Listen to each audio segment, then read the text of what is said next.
接下来我们要来谈一下人际之间的相互吸引啊。我们处在这种社会的情境里面，都很有机会呢产生这种 interpersonal attraction 哈。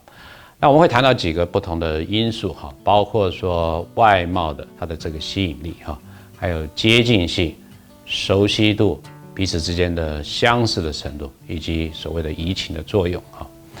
那首先我们来看一下所谓外貌的吸引力哈。那外貌的吸引力在过去曾经有做过一个实验哈，这个实验我们把它称之为 computer dance。这其实 computer dance 指的是说利用电脑来去随机的选择你的参加舞会的这个伴侣哈。那么参加完之后呢彼此对自己用电脑随机选出来的伴侣呢，再做一些评分，然后说你对对方会不会有好感，或者是没有好感？那么有好感跟没有好感的原因是什么？哈，那么从这样一个简单的研究会发现说如果彼此都不是互相的认识，又没有机会多深入的交往的话，大概这种外貌的吸引力是一个留下好感的一个非常有利或者影响大的这个因素哈。这个指的是说，因为我们没有太多时间，因为只有这样的一个短暂的这个社交的场合能够互相认识的话，那么不可避免的这个外貌还是会成为你能不能够吸引对方或者给对方留下好的印象的一个重要的因素哈。那再来我们看所谓的接近性，接近性就是指的近水楼台先得月的这个意思哈。也就是说，如果彼此之间要能够建立关系的话，那物理上的距离的这个远近也是一个很重要的影响因素哈。比如说大家如果有机会就学期间住宿的话，如果你住宿一段的时间，比如说一个学期或甚至一个学年下来，很可能能够成为你的朋友的大概就是谁呢？大概就是你的室友哈。假设你不是单独一个人住一间，而是有室友共享这个宿舍的话为什么？因为他跟你的距离相较于不管是同一个楼层，或者是同样系上的同学，可是住在不同的楼层，或者是其他住在更远的别栋的这些所谓的这个朋友在自己同寝室的这个室友，因为接近性的关系更有机会成为你的朋友那么再来我们看所谓的熟悉度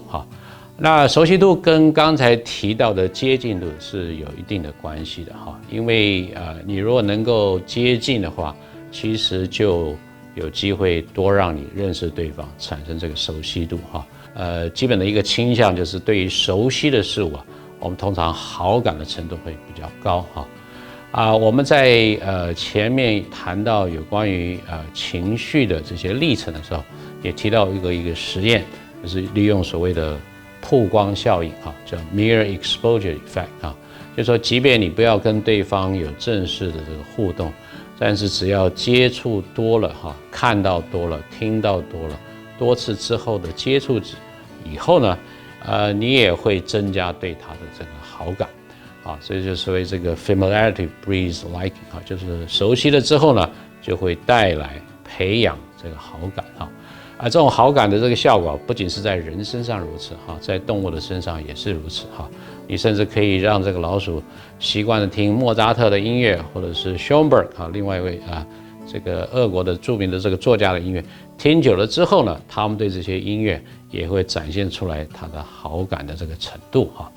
还有一个有趣的研究也告诉我们这种熟悉度的影响，就是说你把大学的女生让他们看正常的照片跟这个所谓镜像反转的照片所谓镜像反转就是右边变到左边，左边变到右边然后让大家来去对这些照片的喜爱的程度来做评量结果发现如果是别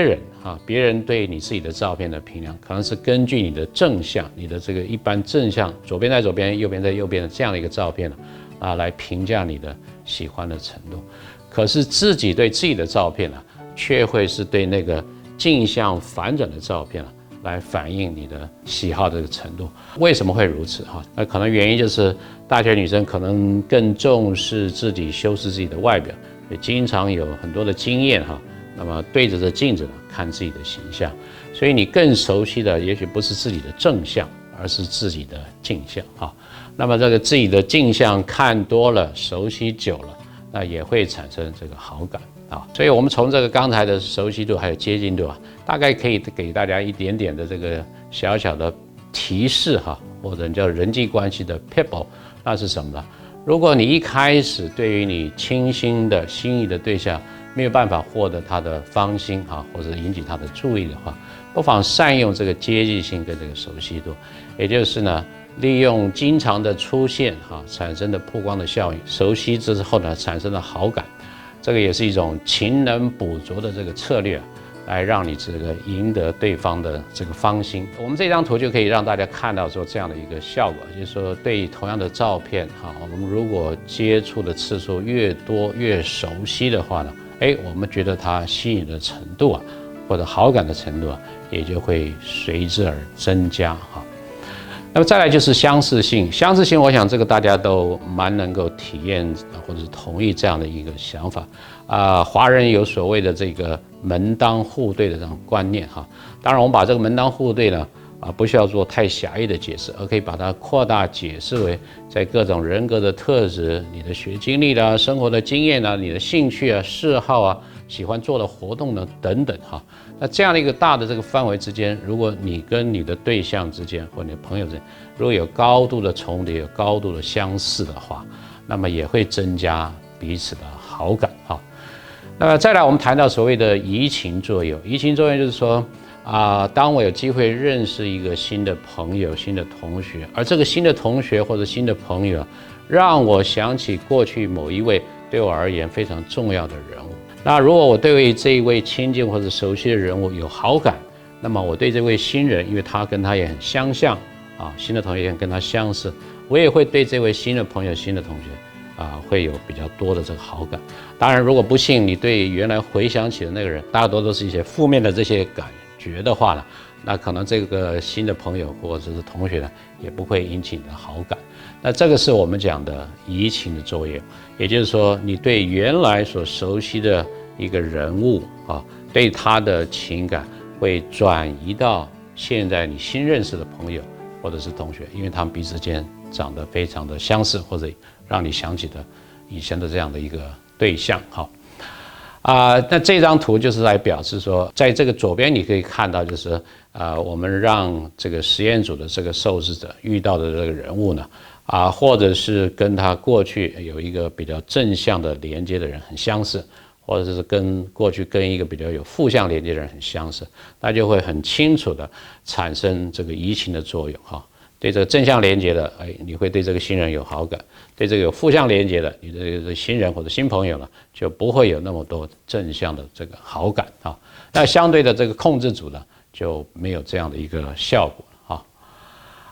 我们在结束这一段单元之前呢，我们再举几个大家可能知道的这个电影来说明这些因素对于人际之间吸引力的这个影响这个我们侯孝贤大导演的《恋恋风尘》那其中有一段呢，这个原来男女主角从小就认识然后感情也非常的好，可是后来男的长大了要去当兵，女的就跟他书信往来因为彼此之间的感情非常的浓厚，可是呢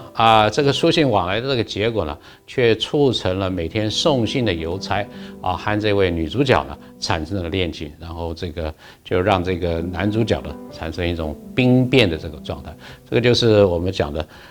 熟悉度还有接近性所产生的这个吸引力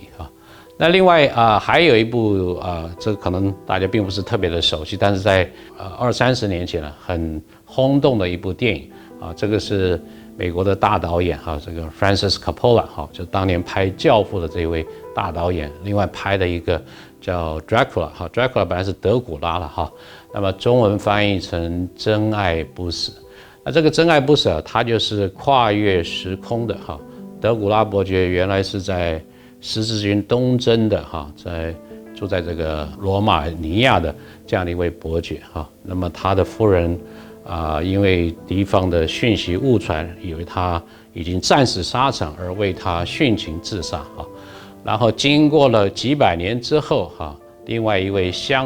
貌似他的原来夫人的这个女子又出现在伦敦，所以这位德古拉伯爵哈，他因为有了各种的这个魔力跟法力，他就跨越时空啊，那么来追求这位女子啊，这是一种非常跨越时空的一个移情作用。